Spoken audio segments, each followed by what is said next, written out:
because certainly the living example of embracing both the sorrow, the pain, but also the abiding joy, understanding that God is the source of your strength and your help, and He's our. The Bible said that He's our ever-present help in times of need. Ever-presence helps in times of need. I guess that when we talk about suffering and God, sometimes these very ancient old questions that people sort of present is that again, if there is God, why doesn't He do something about it, about the world's suffering? And how would you respond to that, Paul? Okay, now this is something that you ask me. Okay, not you. If you ask me, is God, why is suffering? That's the main reason. That's why I don't believe in God. Okay, I said, why is suffering? Precisely because you don't recognize God. That's why you suffer. Mm. If you recognize that you are mortals, you're not God. There is a forbidden tree for everybody's life. There's boundary. You will ignore the forbidden tree. You pray God, try to be like smart as God. Then all the suffering because people no longer fear God. If God doesn't exist, they think they can get away with it. They think they can get away with murder, they can get away with bullying other people, they can get away from oppressing other people. But God is watching. There will be accountability. Hitler cannot get away. Stalin cannot get away. Mao Zedong cannot get away. Nobody can get away. Finally, there is ultimate justice. So if we do not have God, like Voltaire said, then we're a created God. Because if we don't have no one to fear, we're in trouble. The world will be chaos. Yeah. If there's no God, no fear of God, people do whatever they do. If they have power, money, they can get away with anything. This world will be never at peace. We're always fighting each other. Yeah. Everybody's trying to play God. The big country, the bully smaller country, and China trying to invade Taiwan, trying to invade Hong Kong and Singapore and anywhere. They think that you're not big thing to anybody. Japan before they invade China caused so much suffering. They don't fear God. So the first point, if you don't believe in God, then you'll be in trouble. Second, the worst form of suffering because they don't believe in God. Secondly, I can't say God's irrational. The world is so huge, beyond your imagination. There are billions of galaxies. Each galaxy has billions of stars. I mean, it's so vast, it blew your mind away. I mean, who are you to say there's no God? And how can all the stars, all the galaxies, all have their own orbit, don't catch anybody?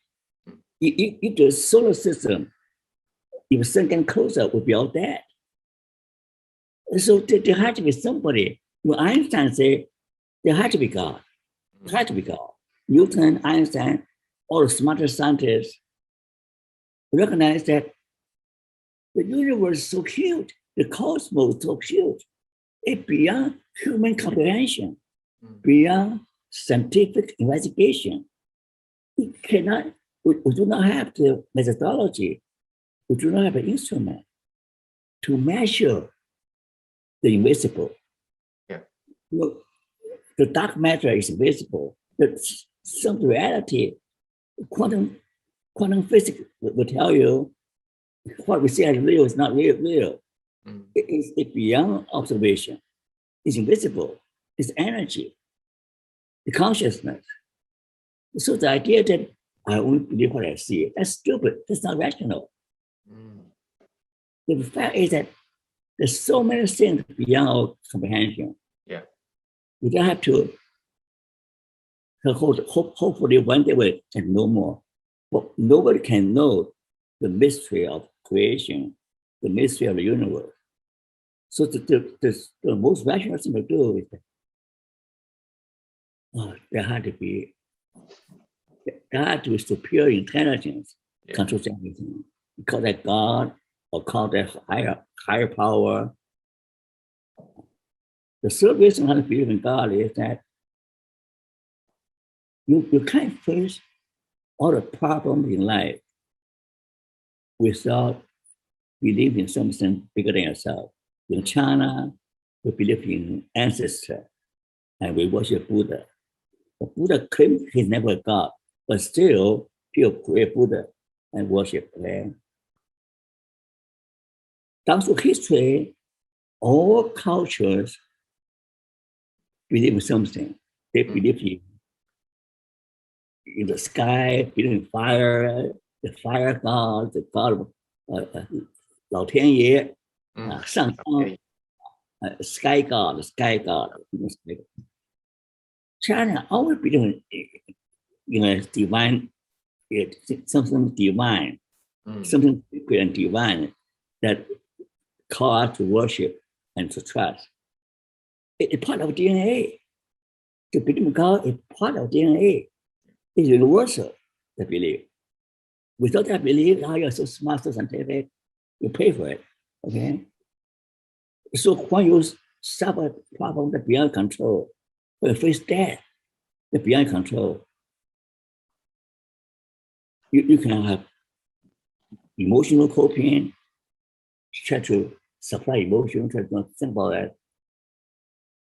But the best coping is still religious coping is still the most powerful way for palliative care patients, for cancer, for cancer, terminal cancer.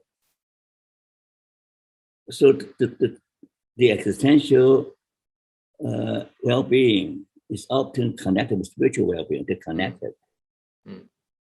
So for the people in their last stage of life,